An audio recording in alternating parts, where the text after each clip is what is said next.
Welcome to story time. Today story ஆட்டுக்குட்டியின் கதை. ஒரு நாள் அந்த பிராமணனும் ஒரு ஆட்டை பலியிட நினைத்தான். அவன் தம் சீடர்கள் இருவரை அழைத்து, நீங்கள் சென்று ஒரு ஆட்டை எடுத்து வாருங்கள். ஆடு நன்றாக இருக்க வேண்டும் என்பதை நினைவில் கொள்ளுங்கள். இன்று நாம் அவரை பலியிடுவோம். அந்த பிராமணரின் சீடர்களும் அவ்வாறே செய்தனர். ஒரு ஆட்டை கொண்டு வந்து பிராமணனிடம், நீ சொன்ன மாதிரியே ஒரு நல்ல ஆட்டை கொண்டு வந்திருக்கிறோம். அதை இப்போது என்ன செய்வது? அத்தகைய சூழ்நிலையில் பிராமணர் தனது சீடர்களிடம், முதலில் இந்த ஆட்டை தூய்மைப்படுத்த வேண்டும். இதற்கு ஆற்றில் குளிக்க வேண்டும். நீங்கள் இருவரும் சென்று இந்த ஆட்டை ஆற்றில் குளித்துவிட்டு கொண்டு வாருங்கள் என்றார். உங்கள் கட்டளைப்படி ஷூட் 2 சீடர்களும் சொன்னார்கள்.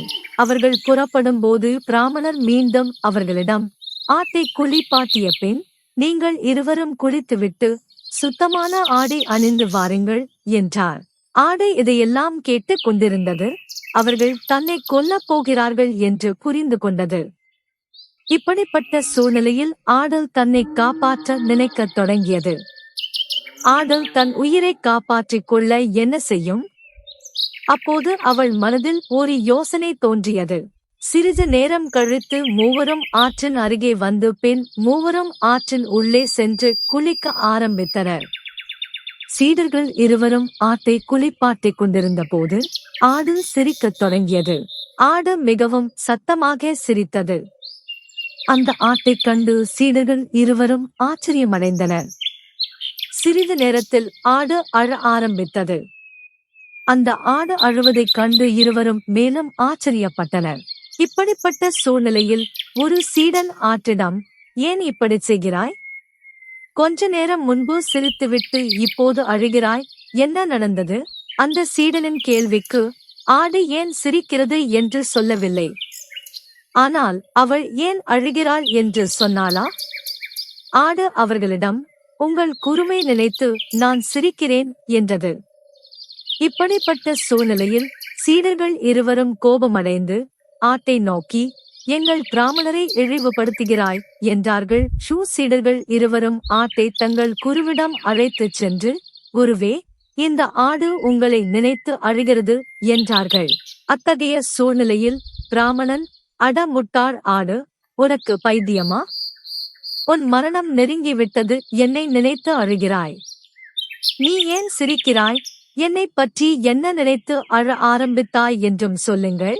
ஆடு, எனது முந்தைய ஜென்மத்தில் நானும் உன்னைப் போலவே பிராமணனாக இருந்து பல ஆடுகளை பலியிட்டேன். அதனால்தான் இந்த பிறவியில் சாபத்தால் ஆடு ஆனேன். மேலும் என்னை யார் கொன்றாலும் நான் என் சாபத்தில் இருந்து விடுபடுவேன். அடுத்த ஜென்மத்தில் எனக்கு நல்ல வாழ்க்கை அமையும் என்று சிரித்துக் கொண்டிருந்தேன்.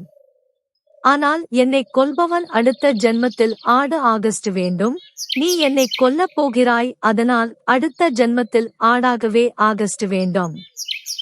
நான் அதை நினைத்து அழுது கொண்டிருந்தேன். இதையெல்லாம் கேட்ட பிராமணன் சற்று பயந்து ஆட்டின் வார்த்தைகளில் சிக்கினான். அவர் மனம் மாறி தம் சீடர்களிடம், இந்த ஆட்டை விடுதலை செய்யுங்கள். அதன் கழுத்தில் இருந்த கயிற்றை கழற்றி விடுங்கள் என்றான். அத்தகைய சூழ்நிலையில் சீடர்களில் ஒருவர், குருவே, நீங்கள் பலரை தியாகம் செய்யும்படி கேட்டிருக்கிறீர்களா என்று கேட்டார். இன்று முதல் யாரும் யாரையும் தியாகம் செய்ய மாட்டார்கள். இங்கே போய் மக்களுக்கு சொல்லுங்கள். பிராமணர் தனது சீடர்களிடம் கூறினார். இதனால் ஆடு தனது உயிரையும் மற்ற விலங்குகளின் உயிரையும் காப்பாற்றியது.